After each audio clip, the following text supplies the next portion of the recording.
এই 15 অক্টোবৰ আৰু সমগ্ৰ বিশ্বজুৰি আজি বিশ্ব হাত ধোৱা দিৱস পালন কৰা হয়।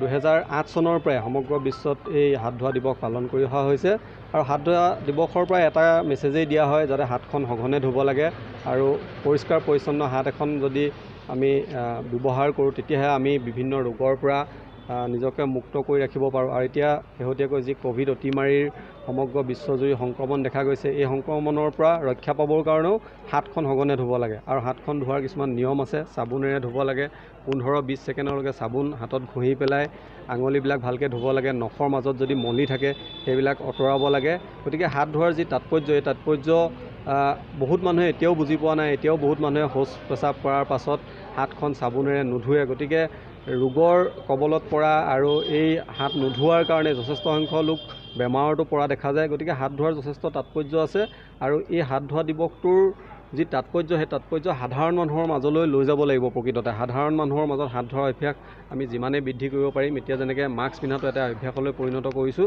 আমি তেনেকৈ হাত ধোৱাটো এটা নিজৰ অভ্যাসলৈ পৰিণত কৰিব লাগিব। তেতিয়াহে এই বিশ্বজুৰি যি হাত ধোৱা দিৱস পালন কৰা হৈছে তাৰ প্ৰকৃত তাৎপৰ্য সাধাৰণ মানুহে বুজি পাব আৰু হাত ধোৱাৰ পৰা যে আমি সুস্বাস্থ্যৰ নিৰোগী হৈ থাকিব পাৰোঁ সেই কথা সাধাৰণ লোকে উপলব্ধি কৰিব পাৰিব।